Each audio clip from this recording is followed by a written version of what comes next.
Arno. We're going to start first exercise, and this will be it. We're just going to draw a square, a circle, and a hexagon, and extrude 5 mils. So what you're going to do is, it can be overwhelming when you open Onshape for the first time, but what we're going to do is, today we're just going to focus on sketch and then the extrude button, just those 2 buttons, and I'm going to talk a little bit about the planes. So once you've opened your Onshape, you're going to have a page like this. You're going to click on Create, Document, and then rename the document. We'll just call it um, 1, return. Later, it's quite important to name your documents the right names, because if you've got multiple documents to find certain parts, it will just make it easier on you. So once you've done this, it takes a little time to open the interface. So here's our interface. Remember, I said we're just going to focus on sketch and extrude. I just want to talk about the planes quickly. So there's your top plane, your front plane, and your right plane. They're over here as well.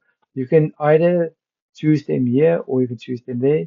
Now, for some people, it's a bit confusing. So you can hide the front plane. You can hide the right plane if you want to. So today we're going to sketch on the top plane.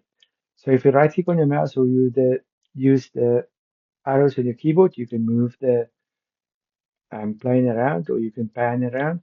Now what we're going to do is you're going to go to sketch and it asks you to select a plane.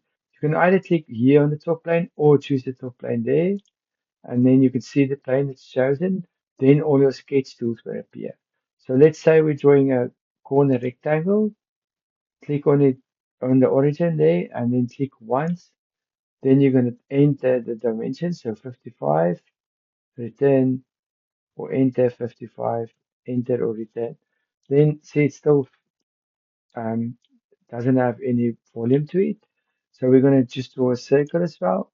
Now with the circle, I'm just going to hover over this line until I get that orange block. And if you move out now, you can see there's a reference line. It's just to give you kind of to space it right. So I'm going to click here, draw a circle, 55 as well. And then I'm going to go to my polygon tool and click on the center of, or not click on the circle, just hover over the center of the circle, move it out so I get that reference line, and I'm moving this out. So once you click once on it, if I move the cursor in and out, you can see you can increase the size of the polygon or decrease it. Let's make it 6 and then click once, and then we're going to make that one a diameter of 55 as well. Now they're all still wafer thin, so we're going to go to the extrude tool. Now it comes up. So the moment you don't see millimeters here, it meant that when you created your account, you chose the wrong default unit. So I'm just going to click on here and delete the two, and we're just going to make it 5 mils. Right click on it, and there's my 3 shapes, and then now it's got volume to it as well.